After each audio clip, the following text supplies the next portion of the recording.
Sembeza Fiki bade batugambe ennaku zino asooberera Fiki be twakulabako mu motoka ne Kenzo before nga muvuga mudda wano mudda wali. I'm still virgin.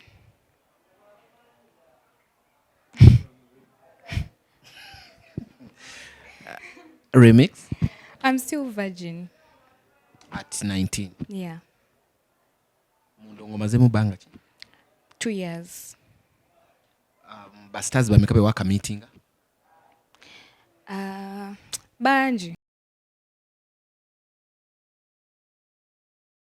Wamune The Truth Gossip tugamba tigenda ku YouTube channel like follow. Let everybody know yes nti ebyaka byonna bera ku YouTube channel zino ebbiri zenkugambyeko. Genda yo sharing with your friends leka bategeere nti no channel eriwo kuweereza bana Uganda ate n'okutumbula ebitono na buli kimu ekikwata ku muntu wa bulijjo.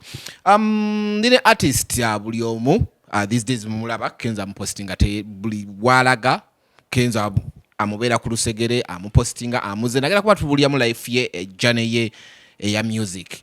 Yes, twamulabako mabega kwawo masters yali emusigninga that was our first time okumulaba. Ne tubulya nti ate avuddeyo ne tumulabako nga ayina omulenzi mulala gwatambulako naye ne tumulabako ne Jeff Chi wa Mundongo ne tujja ne tumulaba katete twaze mulaba ne Kenzo. So agenda kuba tubuulira life ye Ndongo yagisanza atakuba toyinza kuyita maabo bantu bonna n'ojjote n'otugamba nti nedda. Yes, ne tumulabako ne Soveri nga their friends.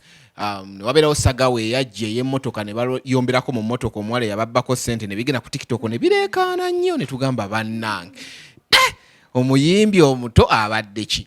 How are you? I'm okay. How are you? I'm okay also. Kiki?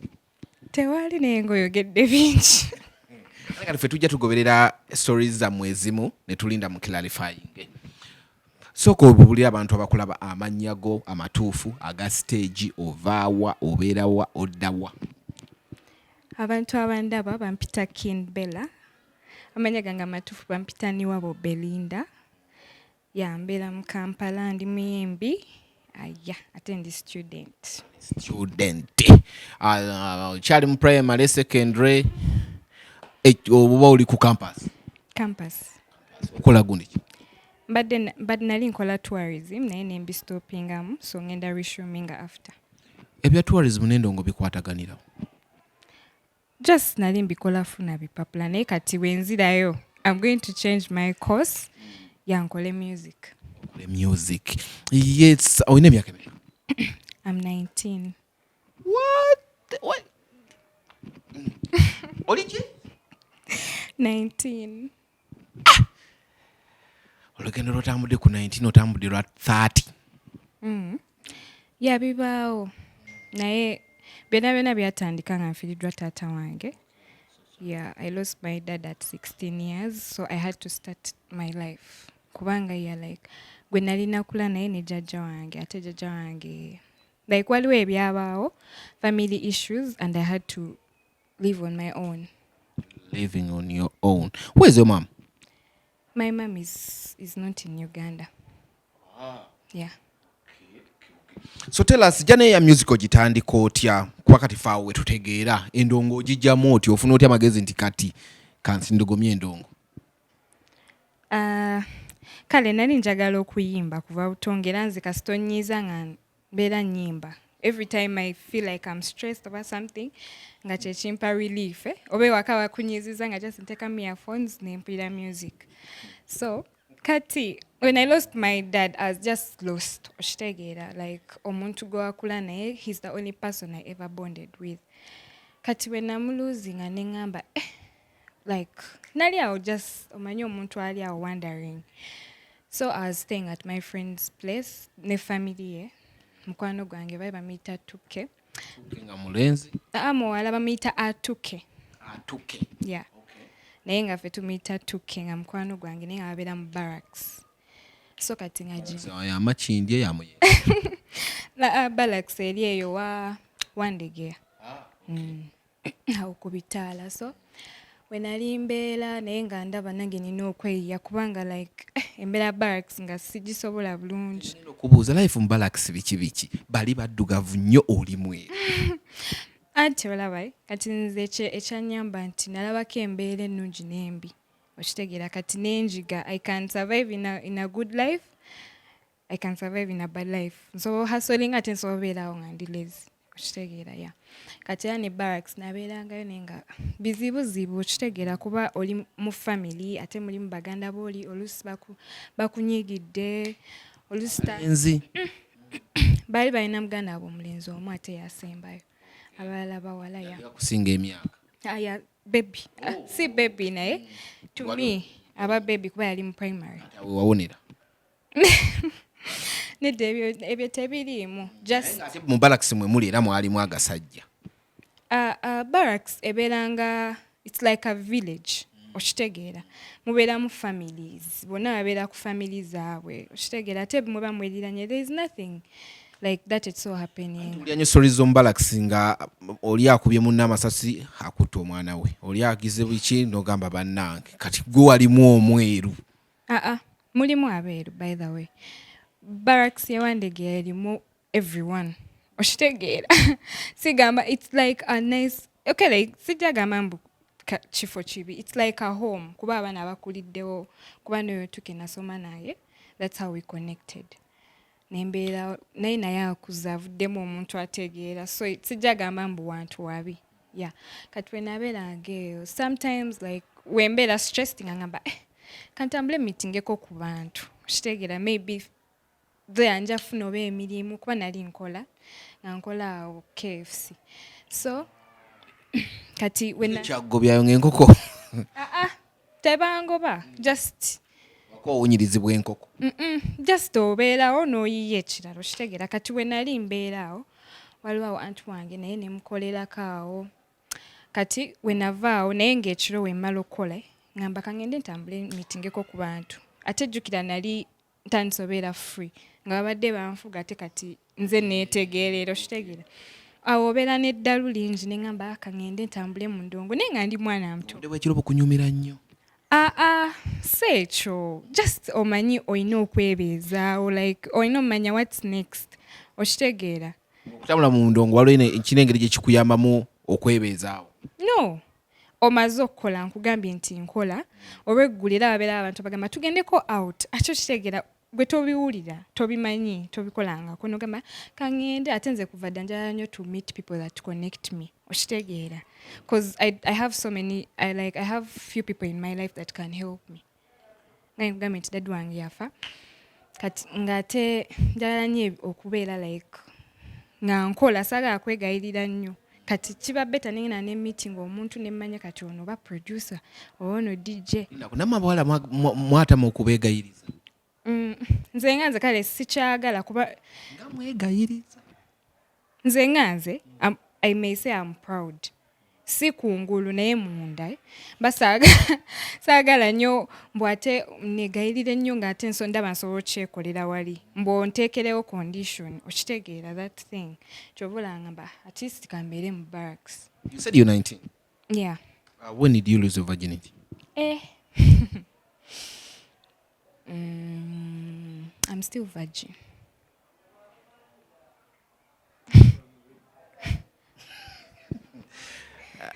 Remix? I'm still virgin. At 19? Yeah.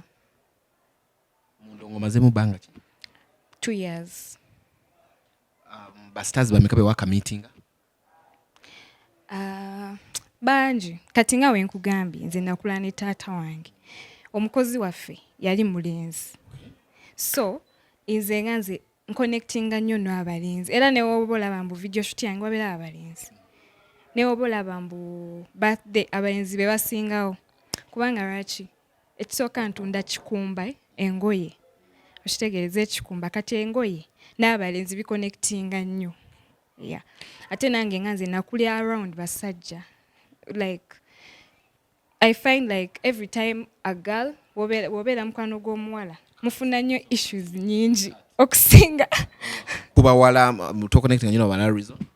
No, si kale connectinga nabo naye onalo like omuwala ye muntu gotaso ategeera mangu ate omulenzi abeera ku one love okitegeera abalenzi batono nnyo abeera nnyo mbu ebintu bibalya nnyo omuwala nti walaba ng'onyumya atanyiige tasobola okitegeera oba walaba ng'ofunyeyo achievement atanyiga omulenzi tasobola era agenda kuwayipinga akusanyukireko akusupporting ate ne vibe yange nze ndabanga mbeera free nnyo n'abalenzi naye n'abawala mbalina. Yeah. Then our first okulaba ku scene twakusanga nga masters gezezaako okusayininga kwaliko Irene Namubiru ne tulowooza ne Samasoja bali bagenda mugera ne batugamba balina abayimbi babiri. That's Irene Namubiru now. Really? naye nze to be honest sisayiningangako. I've never signed a contract in my life. Bakwaniveiringa ku lunaku lwe bayaniveiringa na Irene? Yes, kati nze kankugambe engeri gye nabeerangako ku masters. Kati ku masters namalawo ebbanga kuba music namuyingira ate ensoma. Okitegeera nga ndi mu form 5 ng'ate ndi mu industry already. I go back to school naye ngera nkomawo n'ennyimba n'engenda ku zi studios like that. Kati we namala form 6 wewe ebiseera we nafuna nnyo obudde okukola ki okubeera ku masters era n'oku unveiling I feel like baali basayinize Irene yeka. Bano abayimbi abalala nze Sama waliwo n'omulala bayimita solo tetwali signed cause masters tebatuwaako mbu document signing mbu oba kiki era ne w'omusaba ekintu agamba you're not signed okitegeera so he's just helping. He was just helping. Nze ate ebbanga lye namalawo n'abo basama lye bamalawo bifa abaali bakola mbu wabeerangawo masters sessions bya live band kati nga tujja ne tuyimba kati gweramu obeerawo ennyo they feel like you're serious basobola okukolerayo video oba ki okitegeera naye nga you're not having a contract oba anything. Okay, then tugenda kulaba tukwataganye ne Bless ne tulowooza oba Bless akusayiniize. Bless nkyali naye Bless mukwano gwange twali tukola mu masters fenna okitegeera kati mu masters Bless yali akolanga artist manager under masters nga wona ngo ina salary nga bakusasula every month naye to manage artists you get kati nga abeerera akola nange Sama n'oyo solo n'olusi Irene okitegeera era ne kati bwali ero jamusanga ng'ali ne Sama enkyo omusange ng'ali nange kubanga twavaayo naye tetweyawula like management yakyuka ya masters ne tuvaayo naye twasigala tweyamba wemba if I have anything nga nkyetaaga nga Sama kiina asobola okimpa oba Bless. Yeah. Okay, janeyo oze mu masters otukane tebakusayininga but fe bakwaniveire nduluza osayiningiddwa. Tuba tuli endongo eno enkwataganayo ne Kenzo evaawa ahiyo oluyimba temwakalukola ne mwakalufulumya kye kyali kisibye oluyimba all that long oluyimba lwakolebwa mu COVID. But naye oluyimba terwakolera mu COVID naye twalukola last year okitegeera yeah naye kati naye ngayo omuntu yabadde ne plan I think okitegeera nti woba meetings omuntu tosobola bampinga ino mugamba nti mpa collabo ate tugishootingirewo ate tugite okitegeera mpozi ng'olina management nze sina management everything that comes to me is like a blessing okitegeera sina management sina muntu mbu anteekamu sente. Mwakola oluyimba n'asooka alutereka? No kyaliwo ekiti nze namusanga ku studio kitegeera nawulira nyimba zange big talent. Okay. Wamusanga waka yakusanga ewaka ng'ozza okukola ewaka big talent ya Kenzo ate yiyo. Okay yeah kati we namulaba first time maybe tetwayogera bulungi kati second time yawuliramu olwo oluyimba namuka ego sisobola kubeera ne ego nga nsanze superstar ng'oyo okitegeera he has achieving ebintu bingi fenna tumwegomba kati we yawuliramu akakayimba at first kaali kange initially like kabadde kange n'akawuliramu nagamba kale yawulira nnyingi naye muzonna n'alondaako nagamba so okuwamu kano collabo nenkupushingamu yeah. Was this the first time olwalaba Kenzo? Yeah nabadde simulabangako sikulimba nabadde simulabangako mpozi ng'ayimba mbu ali kuperforminga okitegeera nene nabadde simumeetingako kuba I cannot do that so ameetinga muntu mbu mu comforting nga nze mbeera ntya okitegeera ya naye ye nga ye social media nga temunyumyanga Nedda twabadde tetunyumya naye we twemiitinga ne tutandika onnyumya. Yes. Okuweereza message ona daily. Message era ng'omuntu ayagadde okukola naawe ze musobola okweweereza. Yes. Then oluyimba ne mulushootinga last year ne mutalufulumya. What happened? Twalushootinga this year. Ngamba okola audio. Kuba nti lwali okuva last year ne mbanga ne mugano dufulumya. Anti kati Eddy nga ye abadde ne plan ye nga bwe nkugambye. Nti no namusanga alina plan ye. But he added me in his plans.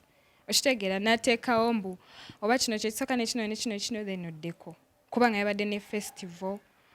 So many things. Okitegeera. Oluyimba lwakolebwa before festival, eh? Yes.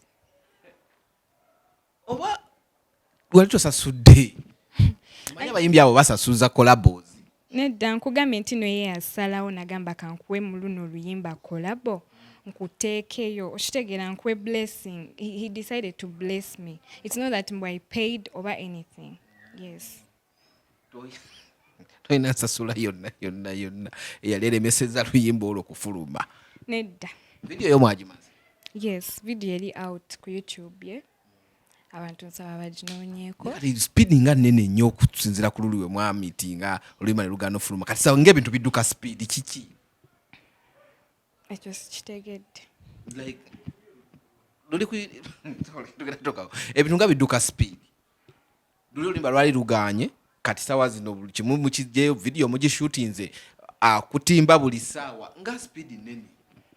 Naye tantimba buli ssaawa bintu bingi ebigoinga on ina album biki naye just nti nkugambe nti he blessed me with a song, yeah, so he has like it's like ye nga yayagala mpushingireko oluyimba lubeereko ne weerutuuka naye nga naye waakola ebibye. Luli ku YouTube yani? Luli ku YouTube ye. Olina YouTube channel? Yes. Lwaki luli ku YouTube ye lwaki tolina tulina? Kubanga kye twasalawo. Olaba kiri fair okubanga I thought nawe cyane kuyambye yo YouTube okula. Olaba kiri fair okubanga luli ku YouTube ya Kenzo yokka. Kubanga first of all nze nga sina abantu banje bagenda oddulaba. Naye we banandaba ku YouTube ya Kenzo bajja gamba okay, let's check out this girl in case babadde banyumiddwa vibe. Okitegeera. Ate maybe later on nange nyinza oluteekayo. But Kenzo is Kenzo. Ne bwa posting link ku Facebook ye oba Instagram oba any of his social medias nga luvudde ku gundi era bajja ku channelinga bajjen towulira ngale azamaanyi ziddwa. Anti kati aludde mu industry yamanyi ekiri right n'ekiri wrong. Who put these conditions nti katuluteka ku YouTube ya? Tewali yateekawo. Nedda. Watika okuba wagamba nedda tukole kino. Anti nze nkugambye nga nze siyina management. Kati we nkutuukirira ggwe ye gwe Eddy. You have a whole team. Okitegeera. I cannot decide something one big head nga whole team esazeewo kino. Okitegeera. So it's different artist nga ze ne team ye n'asaba collabo artist omulala. Okitegeera. Buli omu aba awuli are raising ideas ze okitegeera naye woobanga gwe they're just blessing you. I don't know if you understand. It's like luck. You cannot fight luck oba mbogi directing away but weebeze ebeereze bwetyo ya just abantu nsaba balwagale nange banzikirize banyanirize ya banyanirize mu industry nina music omulungi ya nekira kyensobola okukola kumwebaza kumpa kayimba kakabi ngako. Yes. Tukulaba nnyo ekirongo otambula ne Jeff Chiwa. Kati woko. Kati woko. Yes. Ne video tuzina tugenda ziteeka mu. Nedda. Tutambula tuli alert. Olunaku wembaddeko ne Jeff Chiwa ndowooza fena ka video ka trending by the way. Abantu twabadde bayimbi bangi. No, leave alone ku show ya Chameleon. Before show ya Chameleon twakusanga mu mabala ne Jeff Chiwa. Tulowooza nti oba agenda kuyambako naye ate tugambe tulina management kitegeeza talina wakuyambirako. Kati olunaku olwo lw'ogamba twabadde ne ba Pinky, Nando Love, Grenade, Aroma okitegeera. After the show Chameleon show twagenda out okitegeera. Before Chameleon show twakusanga ne Jeff Kiwa Mabala muba munoonya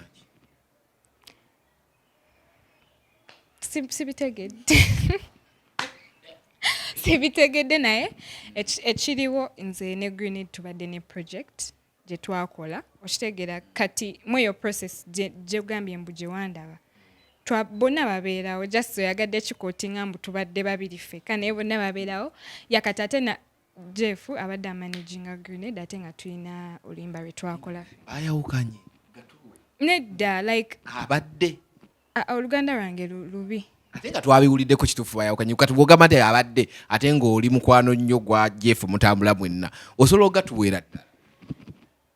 Mbadde saagala nnyo abantu abamu tubawa ekitiibwa kyabwe okitegeera. Nze nga nze nkugambye ekibadde ekimbadde ate nga Jeff naye ayamba abawala bangi. By the way Jeff ayamba abawala bangi era newo munange era n'abafumbo bamala ne baawukana after swearing okitegeera. So that means a contract, so it's just a paper kasoovaawo. Mwe abantu nga mwe balina okwetegeera I think kubanga waliwo ne beyalwa nabo baataagoba. At 19 years endo ngekunyumira nga ffe weetunyumira ng'erimu ebintu endongo yosinya kyeki gifuula enzibu olina ba mugezi just okugimalako. Olina ba mugezi kubanga abantu bangi abataliiyo oba kyekyo kyenina okugamba. Olina ba mugezi kubanga n'omuntu yennyini gw'osembeza olina omwegendereza kuba naye asobola okukyuka at any point. nga bwe wasembeza Fiiki badde batugamba ennaku zino asooberera Fiiki amawulire tugafuna enugamba Fiiki twamulabeko ng'akkirira wali ebyo sibimanyi ino ndongo bali bayimbi banno tobeegaana. Sibeegaana okitegeera sibeegaana naye ndabanga abantu oyagala ba paintingira picture nti oba nze nina no like siba paintingira but working with them tetumanyi baba mugenda kukola ku collabo kati nga we twalabye yaani eya Kenzo. Yes kati eya Kenzo naye twabadde tetwagyogerako right. Naye ate era singa twakola interview before twandigambye twakolabako mu motoka ne Kenzo before nga muvuga mudda wano mudda wali kati ne tuvaamu collabo nga neya tetumanyi oba neya Fiiki neba collabo naye nga zo ebitala byatandise obbakwata. Ebyo sibimanyi ebitaala naye nga Fiiki muyimbi mulungi. He's a very nice good artist ate naye alina style yakabi muntu mulungi ate mulaba okitegeera Fiiki mukwano gwa Kenzo. Yes ate mbeera nnyo ku big talent mbeera neyo team. So anyone ajja I'm friendly nze nga nkugambye nti ndi mukwano nnyo gw'abalenzi naye nga tewali ebyo mbwakola kyekyo kyogambye it's not true. Was you still a virgin?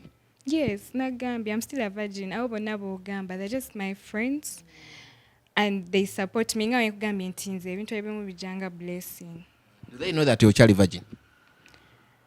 Kati bagenda kitegeera bagenda laba interview. Kuba tetwogera ku bintu ebyo tuba twogera ku business biki.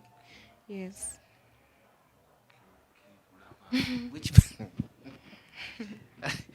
Endongo si nyangu nga we tugiraba bamuyita Bella alina oluyimba ne olupya ali ne Eddy Kenzo oluyimba kyatunyonyodde luli ku YouTube ya Eddy Kenzo. Ekyo kintu twakirabako ku omwana gundi gwe yakola naye Waikibenda bakola oluyimba omwana yaleeta oluyimba Waikibenda n'ateekamu oluyimba ne baluchanolinga ne tumaliza ng'omwana oluyimba talufunyeemu. Ekyo nkibajjukiza naguno gwakati luli ku YouTube ya mwana. Kenzo yakoze ne Bella oluyimba yalukoze lwagenze ku YouTube channel ye olusuubira oddufu namukozi wetulala Waikibenda by that time buli kivuli kye bamuyitangako kyabeeranga kyani kyolo oluyimba nkufiiringa ono mwana n'amuyitamu just n'aperforminga tumanyi bakasente yakamuwanga. Do you have any plans buli Kenzo wanagenda performinga naye luno oluyimba? Yeah. Nsuubira takirina mbuzi. Era bw'aba ng'agenda performinga nga wendi nga ndi kumpi ne bakiteeka mu program era ngenda naye. Do you think oluyimba luno olufunamu naye ddala kini? Abantu mbasaba bambi mulwagale. Bw'okulwagala bagenda ddwaga cause already lwatandise otambula but ogenda ddufunamu nga gwe. Olaba abantu kati olowooza lwaki kati onkozeeko interview lwa luyimba okitegeera so kyonna kyenfunyemu kiba kirungi kubanga si kintu mbu nina kifiirako nnyo okitegeera. Omanyi tukola these interviews or keeping up files ku bintu biba bigenda okujja mu maaso. Yes, nze nga bwe nkugambye nti ekintu kyonna kyempitamu mu bulamuzi I focus on the good as long as it doesn't hurt me. Yeah, kati oluyimba luli out lulungi lulina video ennungi abantu abamu batandise olwagala n'abalala bagenda ku catching up with time because it's just 2 days now. Yeah, kati ate n'abantu abalala batandise okummanya because of that song. Kati newemba mbusifunyemu ssente abantu bantegeere then I continue with my music. Lwaki mulwana ekiro mu mabaala with a girl bamuyita Soveria mukozi wa TV akola ku Urban right now lunch time gundi ne saloon talk mwakwatako muwala munnammwe ne muwayiriza nti abbye ssente ne mwagala omukubira mu mmotoka mwana ajja ku TikTok n'alaajana. Ebyo byose bimanyi naye nga Soveria she's my friend. Yes. Era nze tewali muntu yanziba. Tebanzibangako. Kati sawa zino mubyegaanye. Sibimanyi. Omuwala ye yaani kuba naye simumanyi naye nkugambye I know Soveria she's my friend akola ku Urban TV. Yeah. Mukwano gwange. Obubaka bw'olina eri abakulaba. Obubaka bwe nnina bambi mwagale nnyo akayimba kange bampita Ndi Mberera. Check my other music out. Nina ennyimba endala eziri ku YouTube like 4 songs. N'endala ezigenda okujja after this project. Yes, mbasaba bambi mufocusinga ennyo mwagale nnyo bye mukola. Focus on your dream ate be wise. Omuntu ayagala okutwala embuzi yo ng'omusajja ali yakulabye bisaanyizo ki by'alina okuba nabyo? Omusajja saawa zino bannaye nga nkugambye nkyali Virgi nkyabityamu naye baba baagala balete ku ssente bajje nga bali business minded tusooke tukole. Ssente kye kikulu. Yes, nje kusaawa zino tusooke tukole otomanya later kubanga nkyabitya. Webale nnyo kuba ku YouTube channel that's Me Media and The Truth Gossip. Tukugamba nti just go watch, share, comment, like, let everyone know nti Ndi Mberera aline Kenzo saawa zino. Agala tuwa mukapera? Okay. Tubanga shiba nobanga olimba alukoze bulungi wano notuwa kapera akafu. Oba spicy Diana. Really? Bane, hey guys, my name is Ndi Mberera. Mbasaba mgende ku YouTube yange. I mean YouTube ya Eddy Kenzo. Twafulumiza akayimba akapya bakayita Nkuwe fit Eddy Kenzo.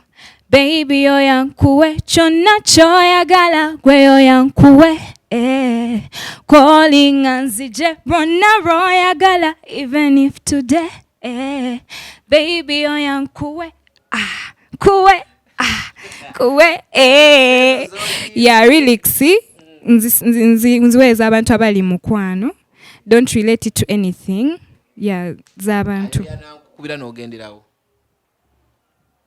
anything for Eddy Kenzo. Okay.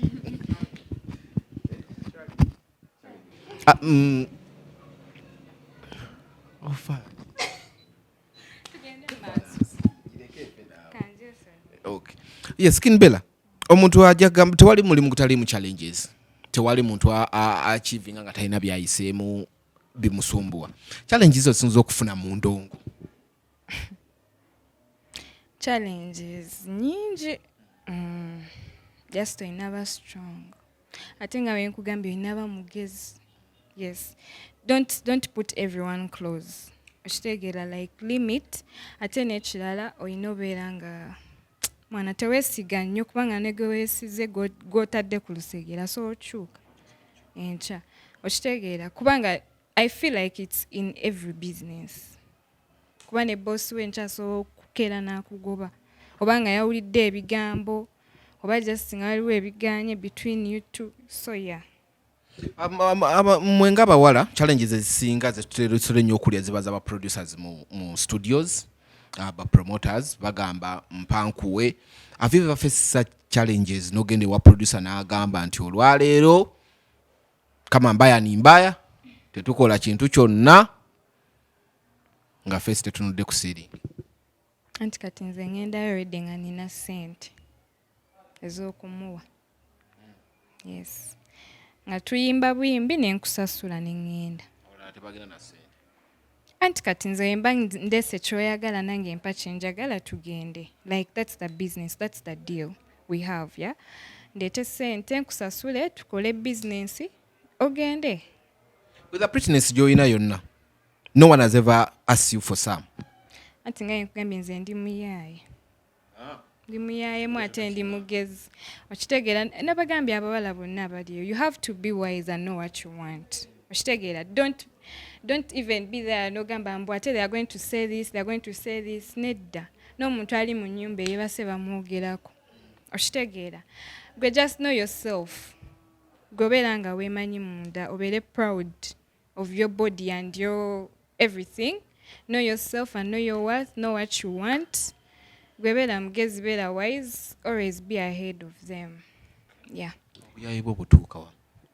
Obuyaye anti nze nina kuba haso nga ndi muto. Like ebintu ebyandintuseeko kati biyinza oba byantukako dda. Okitegeera ate nga ndi muto kati n'enjiga. Wabiyitamu ng'oli muto kati oli mu revision.